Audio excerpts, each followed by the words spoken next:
You're good? Okay. Okay.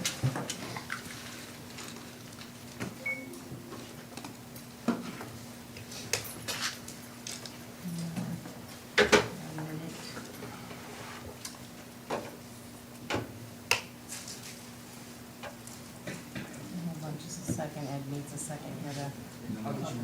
You're good? Okay, we'll go. Okay, we will call the meeting to order.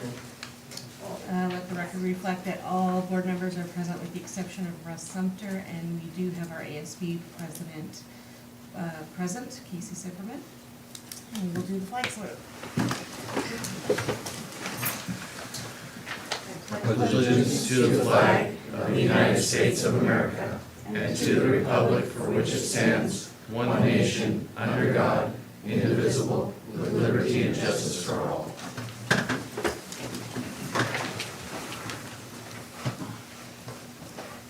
Okay, review of agenda. Any changes or additions, Danny? Yeah, I want to add a couple things to the superintendent's report. There will be a photo of the new fence design or layout that I think Kayla has, so we can show you sort of the idea to move the fence from one side of the road to the other that hopefully will alleviate some of the concerns. Want to just talk a little bit about the evacuation drill that's scheduled for Wednesday morning. And that is it. Okay.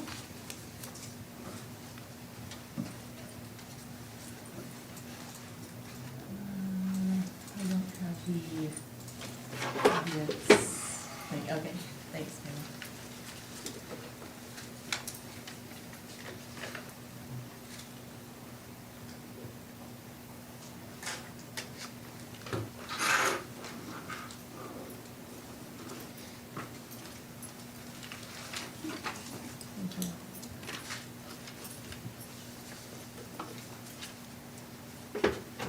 And we have two people signed up to speak. Richard Kinnison.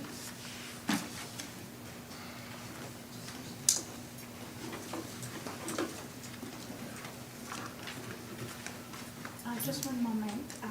We just had our person who will be on Zoom, Lee, join us. So hello, Lee. It looks like you're on mute, so we'll keep you on mute, and I will say your name again when we're ready for you. Sorry, go ahead, Richard. Good evening, everybody. Thank you all for giving me the opportunity to speak. It's nice to see just about everybody here. I miss Russ. I just had a couple questions for the board today, kind of following up from the last board meeting regarding the request to revisit or kind of review or revamp the hiring processes and the work going into sufficiently vetting the teachers that we're bringing on board to help teach our students. Has there been any talks, any communications, any idea on any updates or anything that is going to be changing going forward, and is there going to be anything kind of addressing the issue for the school district in regards to the community? I remember back during levy we saw stuff every single day, you know, while the levy was being pushed, trying to make sure that everybody was being transparent and we're putting all the information out there. I think we need to make sure that the community knows that what is being said is being taken on board and not just falling on deaf ears in regards to that, because I'm not the only person that was kind of caught off guard that was allowed to happen.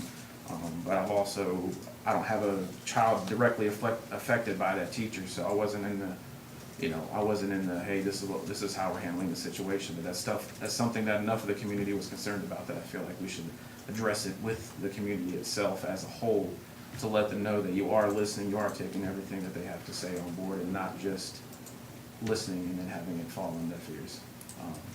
Also, the only other question, I haven't seen anything update from the projects. I know you're probably on top of it 1000%. We got any new updates on any kind of progress you're going for school repairs, bus barn, or anything like that for the community to follow up on? Or Bus barn's going to be addressed tonight. Okay. And pretty serious. When you walked in, you saw a new fence. Yeah. Oh yeah. Just recently completed. Very nice. And so really early in those stages. Okay. But the bus barn will be going to answer any and all questions. Gotcha. That's all. That's all I'm gonna do. Thank you. Thank you, Richard. Jeff Estes?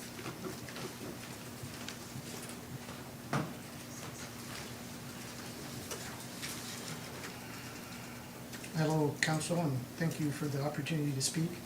I just came tonight with a couple of corrections to the minutes, and I'll be glad to hand this copy to Kayla.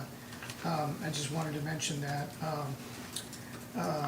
the last minutes for the last meeting weren't quite exact, and I wanted to mention that the council member had agreed with several of my points, not just some of my points involving the increasing impact fees. And he used my opinions to back up his support, which he emphasized last Thursday at the meeting that Dan and I attended. I've never downed impact fees. In fact, I'm probably pretty well known here as being Mr. Impact Fee. So I've always been a strong vocal supporter of impact fees and increasing them. So I'm delighted that they passed and they got increased. Thank you. Thank you. Thanks, Kayla. Thank you, Jeff.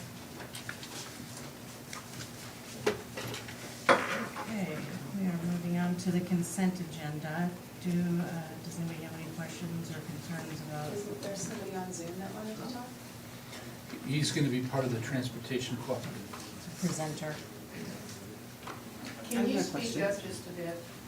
It's really difficult. Yep. I'll do my best. I'm sorry, Gigi, what did you say? No questions. Okay. Yeah, I don't know if this affects you guys or not, but APP is taken over by World Fuel, and I see the checks are issued to APP. I don't know if that's an issue or not. Yeah, we've already received all of the new fuel cards. Yeah, so that should reflect in the things that it's World Fuel, not It's APP. the agreement, the yearly federal agreement is still APP, that's why it's that way. Once we sign the next agreement, it'll all be World Fuel. Okay. Do you have a motion to approve the consent agenda? So moved. I have a motion, do I have a second? Second. All in favor? Aye. And financial report, Dan? Evening, directors. My comments brief. For September, we have our first enrollment count. We were able to get, and happy to report that we are above budget as far as the number of students that we have in traditional settings and ALE combined for our district. The report there for September shows the variance to budget. For for traditional, we are plus at 36.75. For all forms of ALE, we are a negative 2.24, so if we add those together, we're a plus 34.51 versus budget. So obviously, we'll continue to hope that holds and or increases so that we'll have an adjustment to our overall apportionment come January. The numbers in red I did indicate, those are ones in which we missed by greater than 10. So we have three primary areas. Second grade, we were plus a 16.72. In 8th grade, we were plus 11.8 over budget, and 9th grade plus 14.9. Overall in elementary, though, we were 7.32, so relatively close at elementary. Missed most in middle. We were 24.58 high versus budget, and then at the high school, just under 5, different from budget. So pretty close at the high school, pretty close at the elementary. Middle is where we were low as far as our projections are concerned. So we had more kids in all 3 grades than we had budgeted for.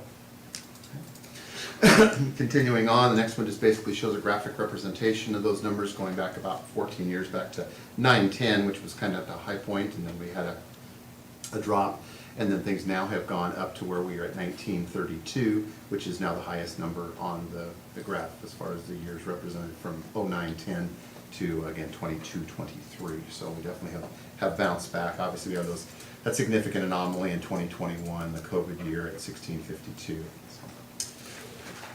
Continuing on, kindergarten. Kindergarten is essentially about the same as it was a year ago. We're at, for our first count month, 22, for 22-23, 161, and we're at 161.6 last year, so essentially unchanged as far as kindergarten is concerned. 2021 obviously was low at 129, and then back to 1920 was 158. So, but kindergarten essentially right about where we were last year. Next one, the graph as far as traditional enrollment versus budget estimate. Again, we only have one count month, but for September, the red dot showing a red square above budget, green line with the black triangles is the budgeted number, and the actuals will be red with blue connecting lines as we go through more months, they'll become more meaningful. Next one, ALE. As we said, we're slightly below on ALE, 2.24, so you can see the ALE, the green line there with black triangles, and the red square indicating the actual count for the month of September. Continuing on, just our Snohomish County property taxes, getting to where we will start seeing our fall collection for calendar year 2022 will be rolling in here pretty soon. On the books, we have about just under 1.7 million in general fund that remains to be paid on. And then you can see as far as our bond fund on the second page is essentially inactive, and our capital projects fund at about $564,000 remaining to be paid. Budget status reports for the month of August. August obviously is the last month of our fiscal year. Our fiscal year runs September 1 through August 31. I'm in the process right now of doing year-end closing entries. Those are due, the year-end F-196 is due by October the 25th. So I have stamped these budget status reports as initial, meaning that they do not yet reflect end-of-year adjustments, okay? They will change. There will be some things that will cause this number to get, those numbers to improve. There will be some things that will cause them to go in the other direction. So I have stamped them as initial. I will bring, the final set will be in the F-196, so they are a work in progress right now. But with that being said, the initial for August, 1.758 million in general fund. For capital projects fund, the initial at this point, 2.192 million. Fund 30 debt service fund initial, 127,800. Associated student body, 187,454. And Fund 90 transportation vehicle fund, 194,219. Some of these will change little if at all. But again, general fund, capital projects fund are the ones that are most subject to change because of the number of closing year-end entries that I have to make to account for everything. So we will keep you apprised as far as those as they change. Because that I did not include exceptions reports, because as I just said, the figures are going to change. I'm going to be moving expenditures, doing what we call journal vouchers and so forth. So I didn't really feel it was very meaningful to bring them. I will bring them once we have the final numbers for August completed. Okay. And then we do have the fund balance. Is there again the number in red, that which we just reported, the initial number, 1,758,432, and how that compares to prior years. With those adjustments done. And if that number were to hold, which it will change, but if it were to hold, it would put us at 5.1%, which is above the 4% minimum fund balance policy that the district currently has in place. Questions? Right. Thank you. Thank you. Okay, presentations. Do we have anyone from SEA, TSC, Teamsters, PTA Booster Clubs, and ASB? Hi. Hi, I'm Casey Sifferman. So basically what's going on at the high school right now is we're getting ready for our homecoming, which I believe is in 2 weeks, maybe 3, I'm not exactly sure.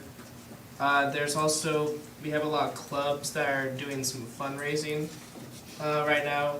Like, I know a lot of sports are trying to fundraise so they can pay for new uniforms, which are needed. And also for the education, is it Jamboree or is it Bowl? That's Jamboree. Yeah, that's, is it 2 Mondays from now? Yeah, we have clubs like Show Choir that are getting ready to perform there and we're all just trying to get back to normal basically. So yeah, that's all I have. Thank you. Thank you. Thanks, Casey. Okay, we have the Sky Valley Co-op budget, Dan and Charlie. So this is, it's kind of will answer your questions, Richard. We have finalized the budget. We have Tex Laddish, who is serving as our construction manager. Tex is right here. We have Lee Marchisio, hopefully I said that correct, Lee, who's bond counsel. And we'll go ahead and start to walk through this and think that, you know, what we will present to you will show that we're in a, you know, financially, it feels like a better spot now than we were in June. And I know I've had some questions on, you know, what were the add-ins, and we'll point all that in as we go through. So why don't we, Tex, if you want to go ahead and jump in and kind of start leading us through this. Sure. So I'm Tex Laddish, Project Manager with Construction Services Group, and we're sure excited to be finally getting this transportation co-op off the ground and ready to go. And I might just mention before we start in here that we had a pre-construction meeting last week with the contractor, and the school district, and architect, and the submittal process is fully underway. They're getting that metal building ordered. That's a long lead item, and so they're working away with the submittals for the architect and the structural folks that they're working on. We're very close to getting the building permit. We're hoping just within a week or so here, just a few little things with the city. We're almost there, and then contractors planning to start mobilizing sometime in October. And so we're excited about that. But you see on this screen there, so this is kind of the final budget. Of course, we have preliminary ones up until the point we finally get the bids. And so I'd like to highlight, and maybe you could zoom in a little bit on the upper portion there. These yellow sections, for those in the audience here too, those are the ones we'd like to highlight and particularly mention. And then if there's any questions afterwards, I'm happy to do that. So the top line up there in yellow, in fact, the line numbers are on the left. So I'll mention when I'm talking about things about line numbers. And line number 14 is the low bid from HB Hansen, $5,056,000. By the way, we've signed the contract now, of course. And that included line 15, the build-up bid alternates for expanding the parking lot and the gravel area a little bit. We included those alternates in the original bid because we were expecting the bids, didn't expect the bid to be so low. We thought we wouldn't be able to get the rest of the parking in, but you'll see line item 16. That actually is an approximation from our contractor, subject to final design, for taking the bus staging and parking area and paving back to what we had originally in the design that we had to cut back, you recall, last year. And so that's an additional $275,000. So that totals line 17 there, 5.5 million. And then the sales tax, I was surprised to find it went from 9% to 9.1% in Sultan just a month or so ago. That kind of threw me, but not a big change. But so I mentioned that. So we come down then in the architectural engineering category, line 35. We put an additional allowance in for civil engineering expected changes if we're going to go ahead and do this additional parking and grading and drainage. There'll need to be some additional civil engineering work to cover for that. Line number 45 is the contingency. That is your safety net. As you know, anytime you go to a construction project, you want to have a contingency. The state requires a 5% contingency. Considering how low our initial bid was, we want to make sure the district's covered, and so we've increased that to 10%. And I think it puts you in a much stronger position. Line item 50 is the building permit fees. We got an estimate from the city that was higher than what we expected. For $35,000, it's up to $58,000. Line number 54, the CSG project management, that went down from our last estimate because it's just simply based on a percentage of the construction. And since the bids came in better than what we were expecting on the previous budget, that line item came down. And then the next four, I'll mention 56, 60, 61, and 62. So these are all FF&E, furniture, fixtures, and equipment. And this is the heart of what goes inside this transportation co-op. And we had elected when we initially set up the bid to include the bus service lifts. Those are the big expensive lifts going around, lift those buses all the way up. And cost on those has gone up significantly since we first started looking at this. And we're just working with those folks right now to kind of get that all finalized. That's a direct purchase item by the district because we can actually buy it through a purchasing co-op, and we don't actually have to have all the contractor markups on it. And through the co-op, the school district purchasing co-op, we can get a better price on it than the standard retail price. The next item down there is the cameras, the security cameras, which we have quite a few out here on this location. The special district door locks, Sonatrol, alarm system, IT equipment, phones. Line 61, next item is heavy-duty industrial storage shelving, shop equipment, pressure washers, hose reels, appliances. And then the last item, 62, is the office furniture and conference room furniture, chairs, desks, tables, and all that type of thing. So this area, these 4 items in here, it's kind of a little hard to get a picture just from what you're looking at that. But what I want to mention is that the state gives you, of course, as part of the state match, I think it's 233,000, I believe it is, towards any of the items in this category. So in this particular spreadsheet there, I've spread them randomly between the 2 different items, but the state gives you 233 towards all of those items. So that actually brings me then to the next, just the overall big picture here, which maybe I should point out earlier. So you see the 3 columns of numbers. The first one is actually the total budget, and I should have highlighted that. So that's a total budget cost for the whole project, which is $8.5 million. And then the state share, and we have received a certification from the state that they are providing just over $4 million and $12,000 towards that. So that makes the district share $4.5 million, so just a little over half. And I think, maybe you'll be getting into that in just a minute, what the district's going to be doing with that. So, previously, on that bottom right yellow line, the $4.5 million is the district share. In our previous estimates, we had been expecting it was going to be 4.611, and it came down just a little bit from that. As I mentioned, our bids came in better, but and when they came in better, it allowed us to go ahead and add that additional asphalt and paving back out there, allowed us to increase the contingency and do these other things that we just ran through on the yellow highlighted list. So I kind of covered a lot. I probably was talking a little too fast, but I'm happy to answer any questions you might have about anything on the budget. So, Tex, on those 1, 2, 3, 4 items on the lifts and the shelving and the storage and all that, you're saying in that box, the state is going to match us $233,000? Yes, if you see in the second column, there's 163 and 70 there. So in the second column, that is the state match portion of those. You have 233,000 towards all of those items. So they don't match anything for shelving? Well, like I said, I kind of randomly, the numbers could be spread in there anywhere. They take the whole package and they're only giving 233 no matter what you buy. That's what they'll contribute towards it.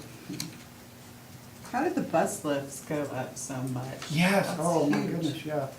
Actually, the bus lift manufacturer has told us that a little change in planning, and we started this a couple of years ago, I guess, in our design, but they actually, the lift that we actually built, or we planned everything around, is actually no longer available to us. They don't make those unless there's a huge order of them, and then they'll change their production because they've switched to a different kind of a lift. And so it's a significant increase from what they have. We believe we're going to get a discount off of this, but we don't know what that is yet, and it's going to take a little while. So this is actually their list price right now with the sales tax that all goes with it. But our expectation is that we'll be able to beat that, and we'll be going through that process quite rigorously. We have a meeting that's set up with the architect. But yeah, it's huge. My other question, the permits, did the city give us a price or quote before and then it just changed? No, or they just- didn't give us one before. Okay. Usually we kind of use a standard rule of thumb for estimating those, but you never know until you get there. In fact, we still don't have the final amount, but we asked them, they got an estimate together based on the latest plans, the final drawings that we have, and it was like, ooh, ouch, yeah. So what are the items we're trying to work through to get that? Oh, so actually, we went to after our Wednesday pre-construction meeting, the architect and I went down to the city and met with them, and there's actually one letter that they asked the geotechnical engineer to provide. It's information that was in the soils report regarding liquefaction, and they wanted it was on a separate letter, which the engineer is supposed to have to us tomorrow. And the city said they think that's the last item that they need from us, and then we'll have everything, that they were going to do a double check with. The city has actually, I'll say subcontractor, they have contracted out the review of all the plans and the specifications.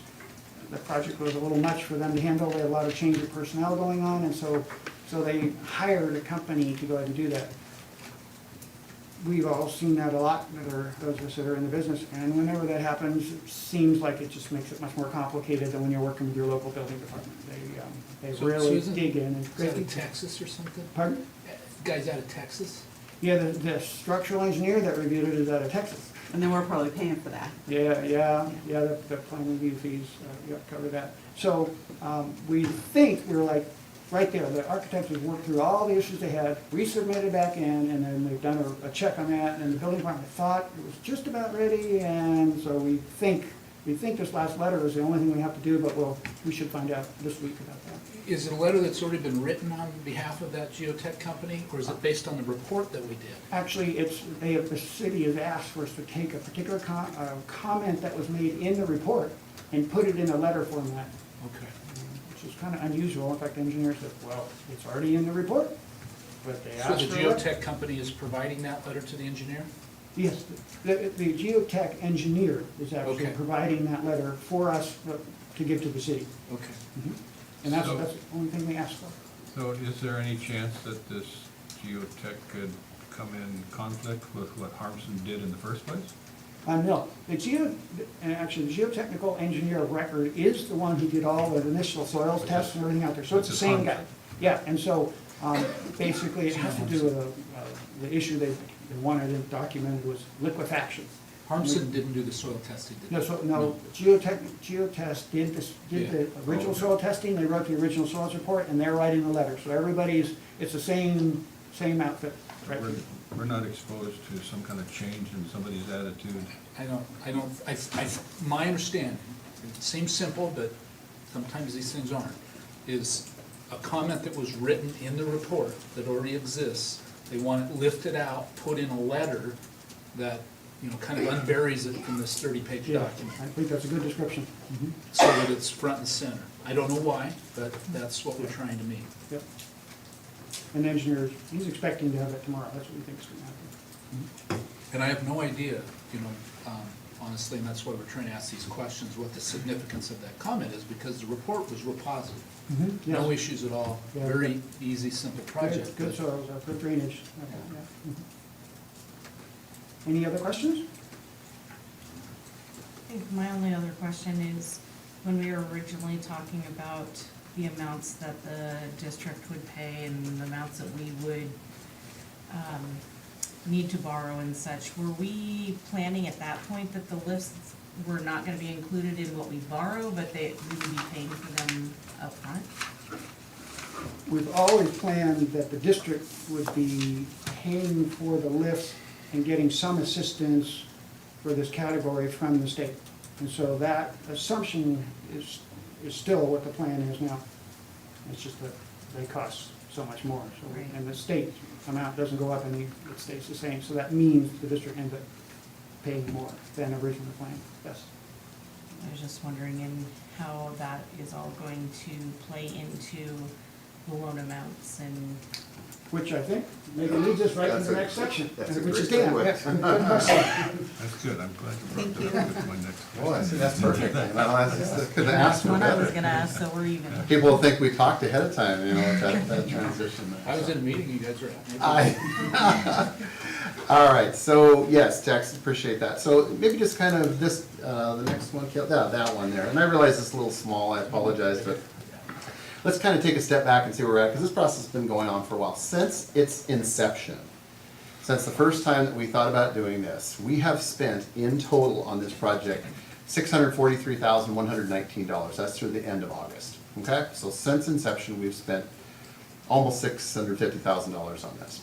So basically, just using simple math, as Tex just told us, the district's component is going to be 4.5 million, less the 600 approximate thousand that we have spent, which means we're about $3.9 million still to go as far as this obligation is concerned. So we realize it's a little bit over, it's 643,000, but for simple math, we're thinking 3.9 is probably a good number as far as the district and what they would need to do as far as a borrow is concerned, okay?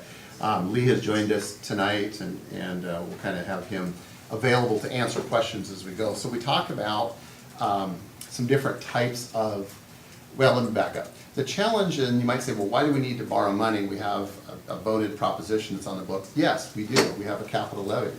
The challenge with the levy is, versus a bond, if you have a bond, you receive all of your proceeds up front in one lump sum, okay? We ran a levy that's about $11.7 million. If that had been a bond, we would have gotten $11.7 million, would have just been given to us, and we would have been able to go about and start utilizing that. With a levy, that's not the case. You get 2 payments a year, so every 6 months you get a portion of that based on whatever the calendar year amount is.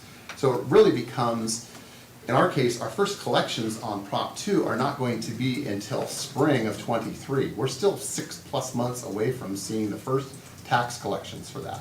But we're wanting to move forward on this project, so it's like, okay, we need to be moving forward on this project, but we yet haven't received some of the proceeds that are dedicated in part to this project.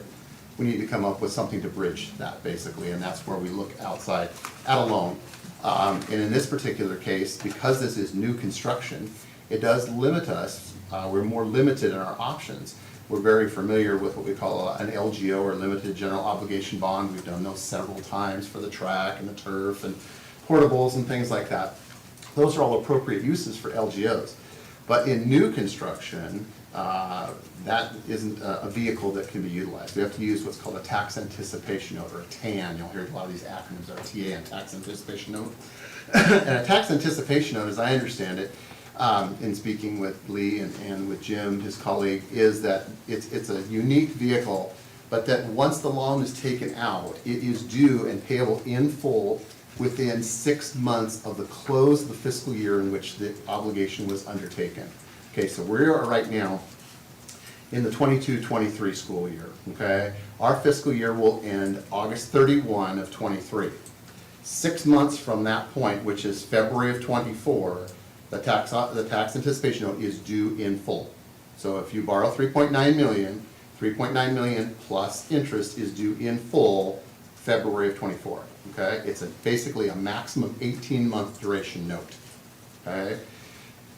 It is really, as I understand it, in the discussions that I've had, is our only option to utilize to move this project forward, okay? So therefore, the amount is simply the $4.5 million less the $600,000 approximately we've spent. About 3.9 is the delta, is the difference here. And the tax anticipation note is the vehicle. So, maybe I'll kind of turn over to Lee at this point. And Lee, maybe you can just kind of clarify for the board, maybe just that what I told him was correct, and then talk about a tax anticipation note and how it applies to, non-voted debt and our non-voted debt capacity. Sure. Hi, Dan. Thank you board. Thank you for letting me be here. I think my camera is still locked out, and that's okay with me. We can hear you, Lee. It's all right. So yes, everything that Dan said is true. And I think what you're all realizing now is that the district for this financing has come into the position of, this tangled web that the legislature has woven for the various limitations on the various different funding sources. And so, yes, this is going to be a non-voted bond because the district went to the voters with a capital levy, which only authorizes a levy, as Dan said, not a borrowing. And a borrowing is how you would get, voter authorization for a borrowing is how you get excess debt capacity. So when you only go for levy, you don't get excess capacity, so you're stuck with the non-voted debt capacity of the district, which is 3/8% of your assessed value. And in Dan's spreadsheet, he has up in the top left corner that calculation, which is $8,665,000 in this calendar year for assessed value this year. Excuse me. Now, what that means though is that next year, your non-voted debt capacity becomes 3/8% of next year's assessed value. So it's going to go up next year as assessed value goes up. And again, the absolute difference of your remaining non-voted debt capacity will be your outstanding debt minus your new debt capacity limit. So it most likely will go up next year, and Dan, correct me if I'm wrong, but there are new assessed values out for Yes. next year, correct? Yes, they are. Yeah. It will be going up. So, yeah, Lee, that's a good point, is that beginning in calendar year '23, our non-voted debt capacity, that 8.665 million, that number will go up. And my only reason for bringing this up is, first of all, clarification. You know, some people might say, well, it was a tax, it was voted on by our citizens, but it still counts as non-voted debt. And so this is going to dovetail into the desire that the board had, is to do as many projects as quickly as possible, the other projects, the things that Charlie has in mind, and so on and so forth. But doing this is going to, you know, slow those projects down, because again, we're going to be taking about $3.9 million of that capacity and dedicating it for this project. It would not then be available for other repair projects throughout the district. So just want to make the board aware of that. We're still conscious of your desire to move things forward as quickly as possible. However, the fact that this 3.9 counts as non-voted debt capacity does then limit us to about $2.5 million of LGO capacity, basically, is what we would have as far as additional borrowing capacity to move the projects forward. So in other words, you can't just continue to borrow money into infinity. You know, you just only borrow X amount, and you know, as far as prioritizing projects, obviously this is first on the table. We're gonna get this done, but as other things that were on the levy list are there, we'll have to evaluate those, and I would suggest that later in the spring, maybe May, we revisit this and see what circumstances have changed, if any. I think Charlie's been able to do a couple of great projects. Like, so you've noticed at this campus, we've got fencing at this campus. There's fencing project that's ongoing or soon to be ongoing up at the high school. Those are very tangible, projects that were named in the proposition that are being accomplished, and so forth. But now we're basically kind of shifting the focus to this project. This now gets our primary attention and the primary resources to move this project forward. And some of those other things we're going to have to kind of look at scheduling as far as the collections go. Yeah. I guess it doesn't make any difference, but the amount of money we can borrow is based on this debt ceiling that we have, right? Correct. Lee, 3/8 of 1% of the AV, is that right? Correct. Yeah, 3/8 of 1% of your assessed value in the district is your cap. Did that go up like my property tax? Well, the 8.665, the 8.665 is based on calendar year '22. So calendar year '23, like we're talking about, and AV will go up. As AV goes up, it's 3/8 of 1% of that new higher number. So. Well, what I wanted to get at was, and I see that it's probably not going to make any difference, but the things we're adding back into the project is not going to affect how much money we borrow. In other words, I was going to say, let's take the parking lot out of the project until later when we start receiving the money. And that would free up some of the money that we borrowed, but we don't need to do that, I don't think. I think that, and I don't want to speak for Tex and Charlie, but, getting a bid that was significantly less than we were anticipating gave us some options, gives you some decision points at that point. It's like, well, some of the things maybe that you thought you might have to do without, this gives you an opportunity maybe to rethink that. I wasn't saying not bring them back in, but bring them back in at a later time that would affect how much money we're borrowing, but that's not the case, as I understand. Well, what will happen is because of this tax anticipation note, yes, it is short duration, yes, it does impact your non-voted debt capacity, but once it's satisfied in February of '24, then that capacity comes back. Basically, that's relieved, that obligation is relieved, that debt is repaid, and that $4 million, that 3.9 plus interest, is put back into the pool as far as a borrowing capacity, yes. It gets that back.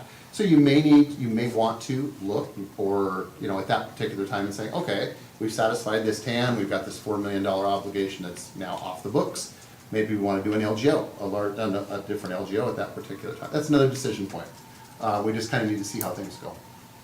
And Ed, to answer your question, I don't know, more expensive to do it later? It seems like that's always the thing, do it when the equipment's there versus bring them back, that type of thing. I guess the other part to remember is, and I hope we don't have to go into the contingency, but we put double what a normal contingency is, correct? So Change from 5 to 10. Yeah. So theoretically, 600,000 is there, that can be, that's for unexpected surprises.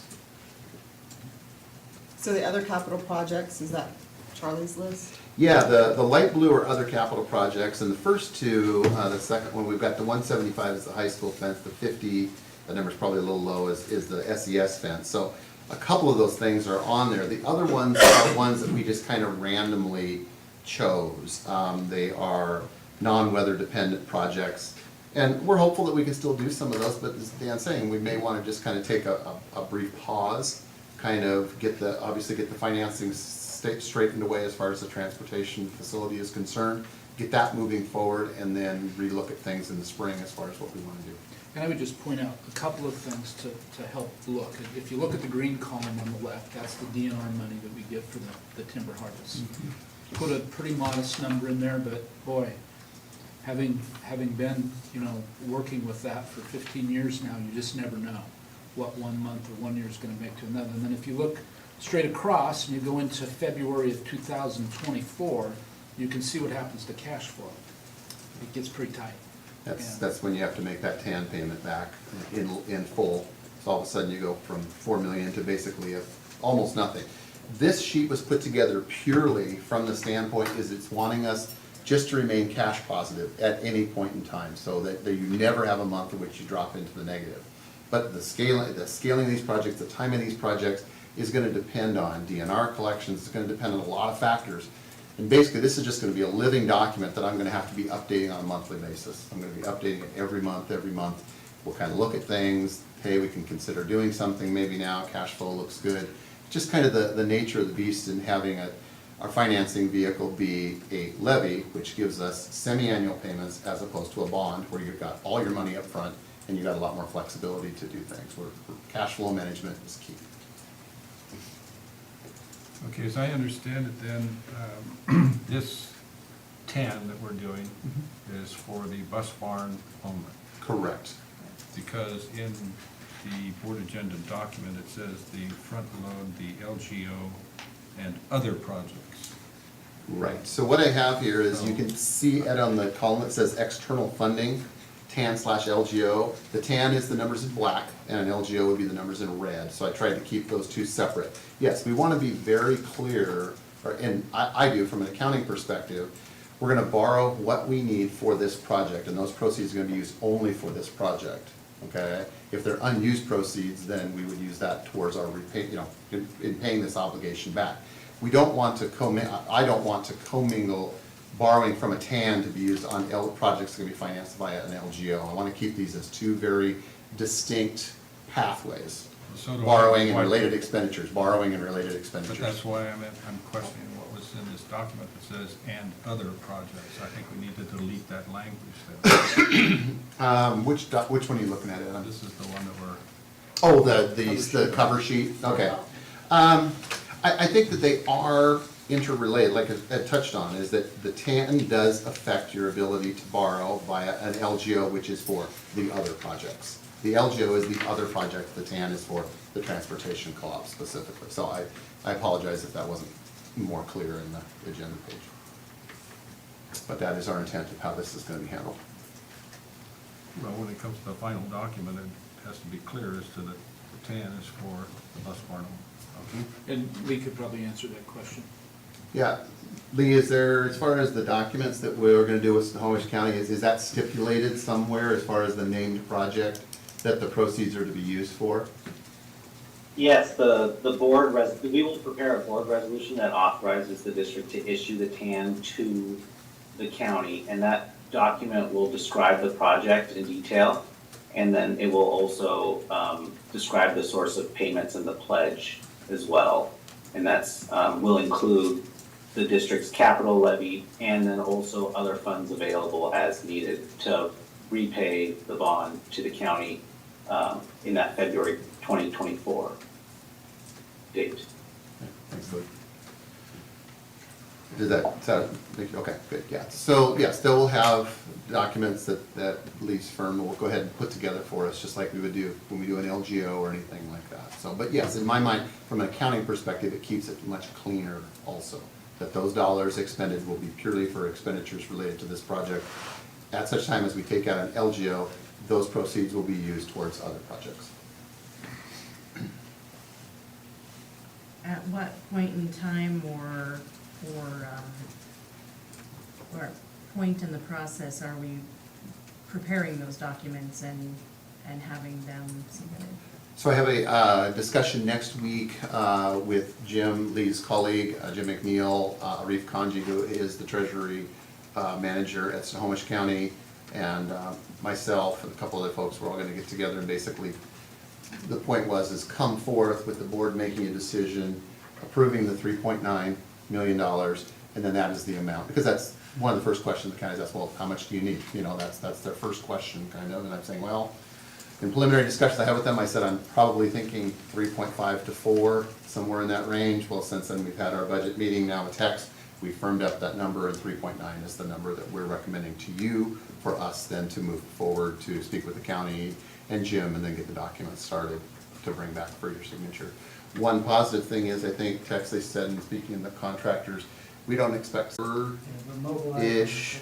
Yeah, as far as bills coming in. So first bill will probably be not till the end of December, so we do have a little bit of time. It does give us a little bit. They're not able to start the project quite as quickly as we had thought initially. It got pushed back by about 30 days. And that's why we didn't end up doing a special meeting. Right. Timelines. The urgency kind of diminished. Yeah, the urgency diminished. Well, There's there's still an urgency for dirt work.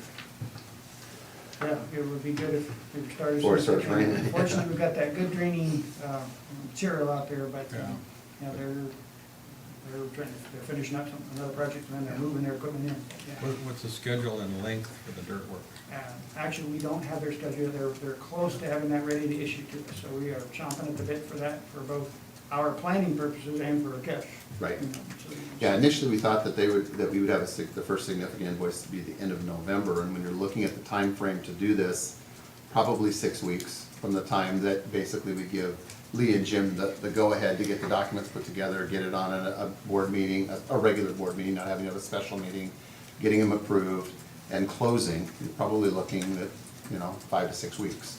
So we're trying to work backwards from when we needed the cash, work backwards to when we need to get the documents prepared and so forth, so. And this plan, or this repayment plan, is built on an interest rate that's higher than they currently are, in anticipation that we could get the work done and lock in at a lower rate. Right. Yeah, I think the projection we've used right now is conservative and reasonable for what the market is right now. So what Mike? sorry, go ahead. I just keep coming back to the dirt because I know when November comes, it's a real problem, especially if you have to truck it anywhere.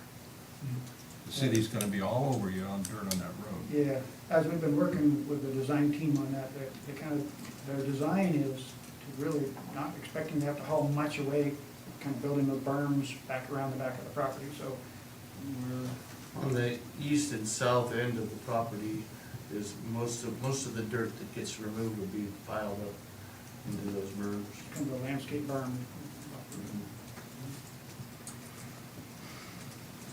So what you need from us is an approval to prepare the documents for Snohomish County at $3.9 million. That's what we're asking, yes. Okay. That will give us what I need basically to move the process forward. Okay. All right, do I have a motion to approve the preparation of the documents for Snohomish County at $3.9 million? So moved. I have a motion, do I have a second? Second. All in favor? Aye. So can these documents, we can come and sign these documents as soon as they're ready? We don't need another meeting? Do we need a public meeting? Yes, we will. So Lee, I have a meeting, I think it's on the 3rd, Jim and Arif and I, and then kind of maybe walk us through what the process would be from that point forward. Sure, at that next meeting, they'll put together a more definitive schedule of events for milestones to get the financing, and of course it'll be fairly quick, but after the meeting, Jim and I will quickly prepare a draft tax anticipation note resolution, and then the district administration and Dan are going to review that, and that'll ultimately come to you, directors, at a subsequent meeting. Once you approve that resolution, then we can have all of the closing documents signed and processed. And once those are completed, then we'll have a final, closing or issue date in which the district will deliver the bond to the county, and the county will deliver the proceeds to the district, the 3.9 million, And we're looking, right? sometime in December. Yeah, we're looking Is the tentatively current at the 16th, Friday the 16th is the tentative date that we're looking at closing. Reason being is that we're anticipating probably a payment needing to be done at the end of December with the holidays and so forth, wanted to get things closed before, the week before the holidays start. And so at what meeting will you need us to? Let's see, so we have tonight's meeting in October, let's see here, so October will be the 24th, probably either the meetings in November are the 14th and the 28th. So I don't know, Lee, would November the 14th, 28th, what are you thinking? Probably the 28th? Yeah, either of those, I'm sure we would be able, it would be no problem for us to have the resolution prepared by then. Okay. Yeah. So, And the, resolution will be effective immediately, so that wouldn't impact the December 16 anticipated closing date either. So there's some flexibility. okay. So not till November? Yeah, November. Okay. Like I said, I'm meeting with them the first week in October, the 4th, I think it's next week from tomorrow. is Did they when give we're- you any indication, Dan, at what point in this next month or two that we lock in with rates? There is Snohomish County has a policy on how they determine those rates, as far as they look at the federal funds rate plus something, Arif sent it to me. But as far as when the official day that they stamp that, I'll talk with them on Tuesday and get clarification on that. But we can certainly get things moving forward, I was glad to hear that, I realize that causes some complications, but from the financing perspective, moving back a month actually works well for us, gives us a little bit of room to get this put together in a very logical manner, get it to you and not have to have a special meeting. And none of that affects the timeline of what's gonna happen in October? We built in extra time into the actual allowable schedule for completion, so the contractor's very confident they're in good shape for that, and that's what we're expecting. Okay. Okay. Any other questions for us, Susan? All right. Lee, thanks for joining us tonight. Appreciate Thank your you, time. Director Stan, thank you very much. Thank you. Good night, everyone. Good night.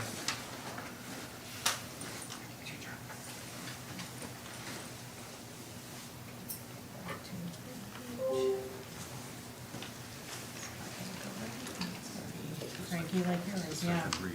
Yeah, I was gonna pull it up, so we can look at it, but, okay, we're gonna move on to the second read policy of 2161, special education and related services of eligible students. Dr. Paul Douglas. And Dr. Douglas is Not not here? here, so Okay. I'll handle it in his place. Any changes or any concerns based on what we talked about in the first reading? No, from what I read, it looked just like we talked about. Okay. Did you have any Yeah, I questions, looked Scott? at, no. You're good? It's fine, yeah. Okay. I have a motion to approve the second reading of policy 2161, special education and related services of eligible students. So moved. I have a motion, do I have a second? I'll second. All in favor? Aye. And we'll move on to first reading policy 3231, student records. So you can see the markups there in the first read. There's some information that was removed due to, I presume, some recodified law, and then there's some other, the shalls to wills, et cetera. Unfortunately, the policy news, which we try to provide, the link is bad. I couldn't, so. Yeah, it's a blank page. Yeah, so we'll send that to you, but I guess based on what you're able to read, do you have any questions? Yeah, I'm just wondering why you went to the word diploma and left out the word transcripts. And that seems like it just kind of leaves us a little vulnerable in terms of actual information that they can obtain without settling their debt, so to speak. If you want the word diploma in there, I'd like to see the word transcript also. Put them both? Transcripts or diploma, yeah.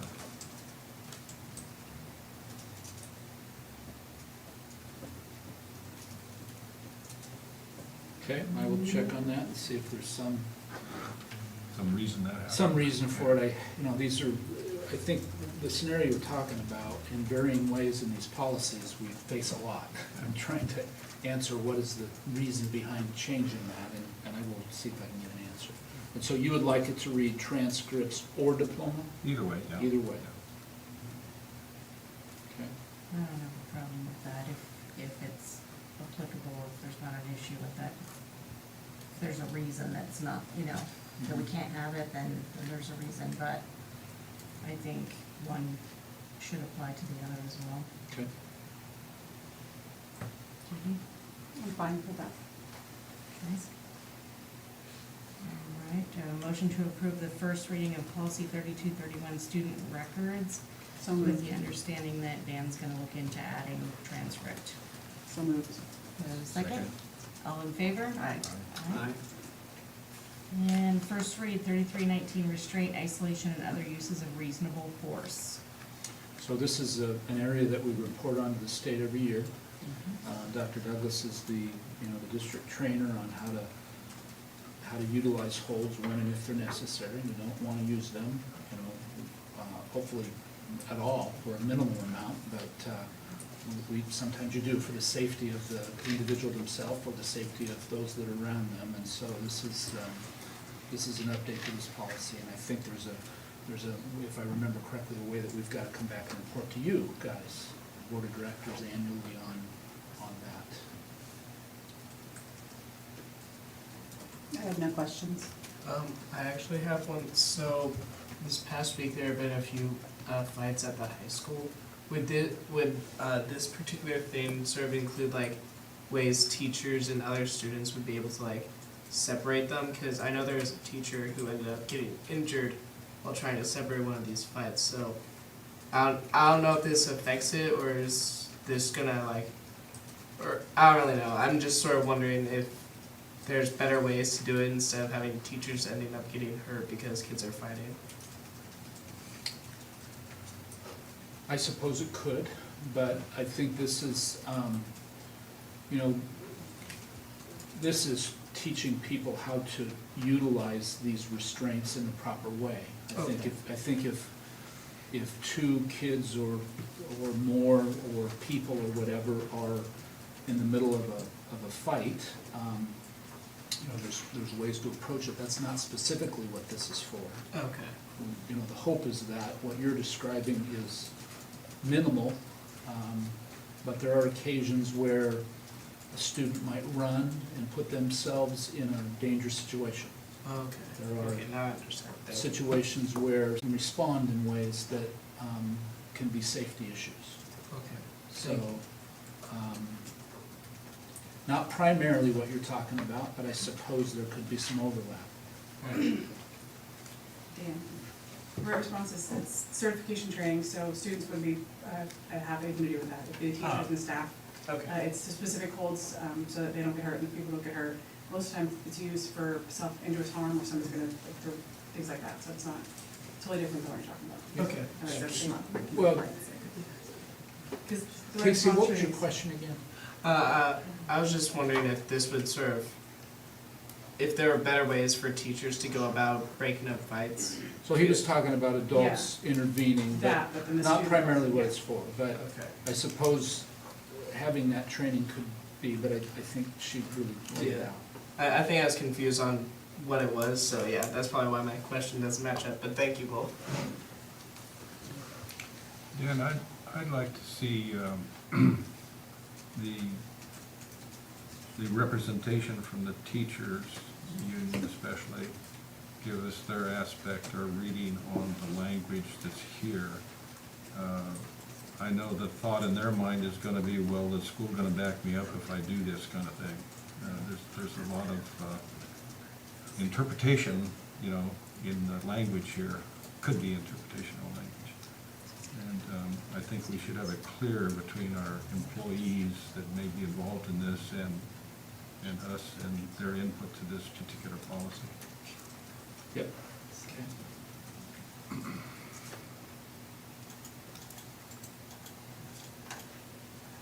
In fact, I'm wondering if we postpone the first read, so to speak, until we have that.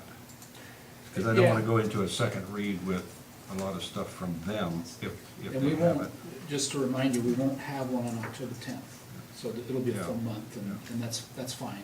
And I think because Dr. Douglas is the trainer on this, having him present to present would be, I think, good as well. Yeah, I don't think we should push it.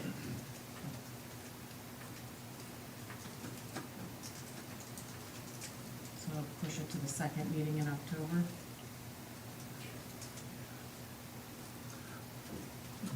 Do we need a motion to You table can it? table first reading until October 26th, I believe it is. Okay, I'd like to Well, table wait a until minute. the 26th of October, and also move that.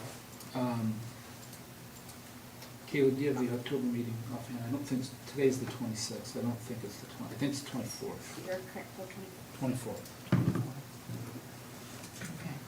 You have a motion to push the first reading of 3319, restraint, isolation, and other use of invisible force to the October 24th meeting. Second. All in favor? Aye. And the superintendent's report. So, the fence here is complete. I think there's one spot in the back that Charlie is working with the fencing contractor to take a look at. But I'm gonna put a photo up of a proposed changed fencing plan for the high school.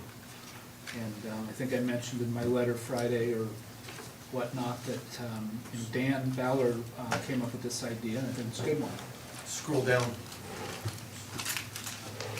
So, the old version had us, the current fence ends about right here, and it was to run that this way and then up.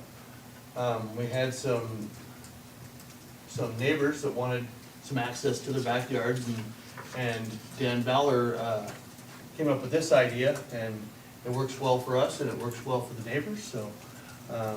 This basically is our setup for like a home football game, so it'll actually decrease man hours and setup for those games. But it'll follow the parking spaces all the way down, encapsulating the area the same, but causing less effect on our neighbors. And it was, the request to have gates, I know that we talked about, it goes back to when that stadium or complex was first built. The challenge we face today is if we're gonna put a fence in and then we're gonna allow access like that, it's problematic. And so, this seems like a good balance that allows the parking lot to be accessible, but we can keep people out that shouldn't be in there, and we can keep people in that shouldn't be leaving. So that's kind of the thought. But my question is, does the city have to make a permit change on this, or what has to I've already happen? submitted the drawing to the city. I don't think that there's anything extra to that review. Okay. I won't know until tomorrow for sure, but it seemed like it was gonna be a seamless process. This example does increase the amount of gates that we have, or will have, but the functionality of it, I believe, is better than what we would have had in the original. There was, if you remember from our conversations, there was I think it was a cedar tree that we were trying to salvage. We saved it. There was a cherry Nice. tree with some big, leads coming off it. Also saved. There was just lots of issues, and you'd have this jogged fence that people are gonna say, did Charlie put that in? And I would say, yeah, that's who did it. The only thing, when I saw that the fence moved, is if a car could still come in and gun down, be in all of our parking lots, right? This gate will remain right here. Correct. Oh, that one's still gonna stay? Yeah, it'll Okay. stay. Alright.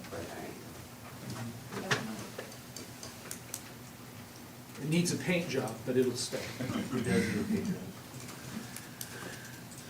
glad we were able to find ways to accommodate I think it, from a stadium security standpoint and managing crowds and stuff, I think it's better. Yeah. Because once, if you have it on that, I guess the north side of that road, you know, everything's wide open once the gates are open. And you've got the parking lot to deal with inside of the enclosure and everything. And so And now like- the parking lot's outside of the enclosure. And additional, like I said, the man hours for setup and tear down for events that are in the stadium will be diminished considerably. So, I mean, it's a slow offset, but it's an offset nonetheless. So how does this system work on weekends where normally we have like the track open to the public? It will not be open unless the board chooses to do something different. We have the issue with walking dogs on the track and stuff too. We do. It's all- Well, we have many occasions where there is pet feces on the track, on the tennis courts. So this would mitigate that. I mean, this is primarily, but not only, is to make sure the campus is secure during the day. And there's a balance. I've heard about the fences here around Sultan Elementary, you know, saying, you know, is this a school or is it a fortress? And, you know, there's differing opinions on that, but at the same time, this one in particular is a very difficult campus to, you know, have that balance, because we do want these to be schools, not fortresses, but we also want to make sure that there's a level of safety. And, If we leave it open in after hours, then we would have to perform some sort of a safety walkthrough of this, all of the spaces to confirm that it's secure prior to school. If our number one thing is security, we want, you know, to make sure that it's secure. We don't want somebody hiding out somewhere. I just figured that the way the fencing was set up, there would be a possibility that the track could be unlocked while the rest of them were locked. And Even in the access old to the design, school it was, buildings would not be accessible, but right, in the original design, it was the encapsulation of that property is the same. It would still not be open to use without filling out a facility use form. Right. And that's just for everybody's safety. I think it has to be admitted that we are entering a new phase in openness of these facilities in terms of use and the way additionally, things are happening in our society where we're just exposed to more danger. And I Just think have to these be are prudent proactive. steps to protect our kids. I would just, you know, it might be time to get, with the exception of this campus, there's also the check-in, Gold Bar, Sultan Middle School, Sultan High School. How is that going, Dave? Have you heard? I think it's going great. I mean, no news is good news, right? Yeah, there's just been a few little tweaks. Door closers have had to be, we've increased the strength of the door closers to ensure that the door's shutting after the buzz-in process. But overall, it's been pretty seamless. that's good. And that system does not exist on this campus right now. And part of it is you've got, you know, It's several just- buildings that make up a school, and people can't get into the rest of the campus unless they go through the office. Whereas front door entry on the other three campuses exposes you to everything. On this campus, we had that, if you notice by the office, that gate has a panic bar on it. So it's the fastest escape for students if there's an emergency, but you have to have a key to get through it. And otherwise, you have to go into the office to get permission, and somebody has to go out and let them into the campus.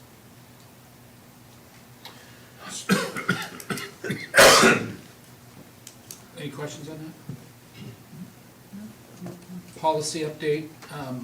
The cycle that we've been on, we've been trying to give you a group of policies a month early.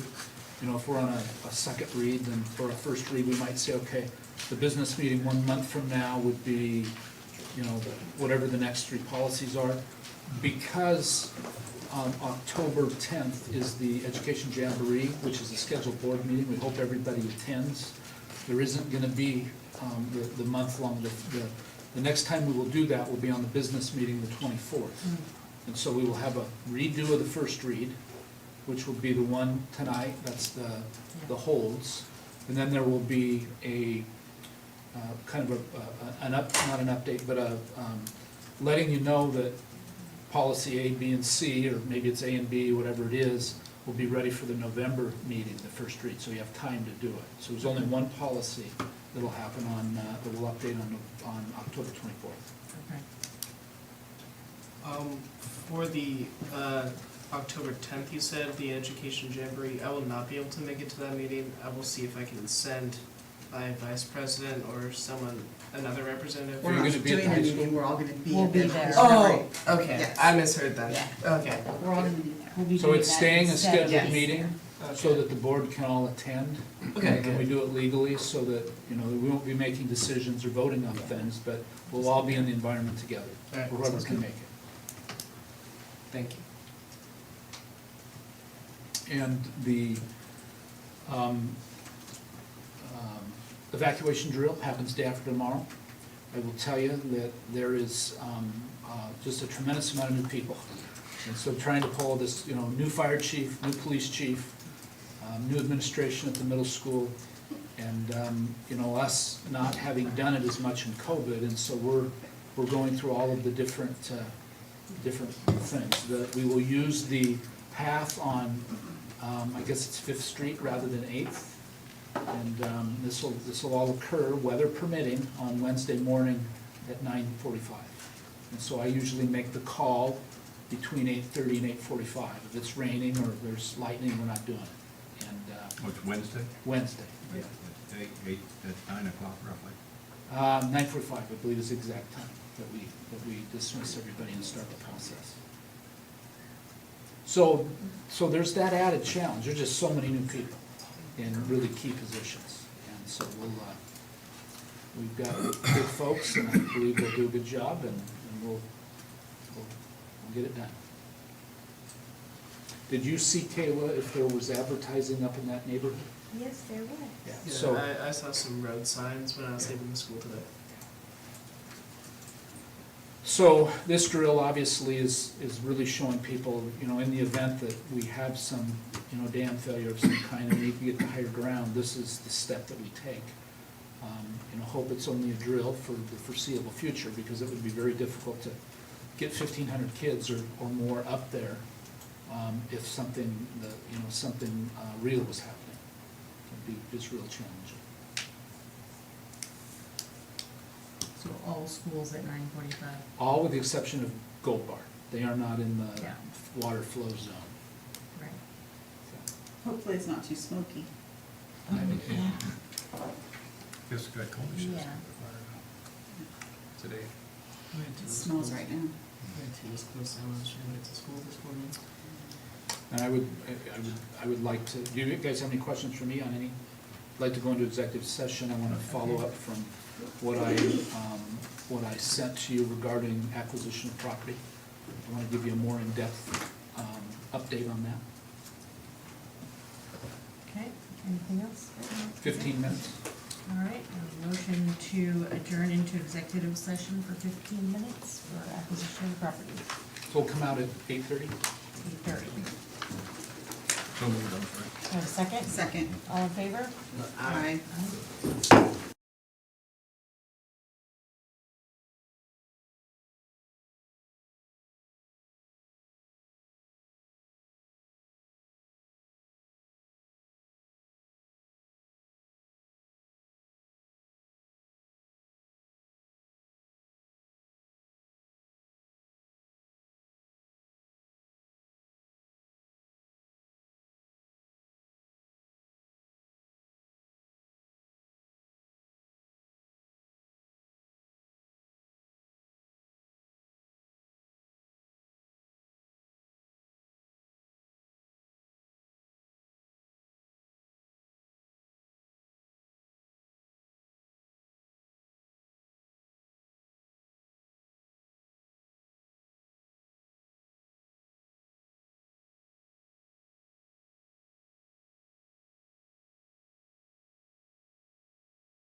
We're live.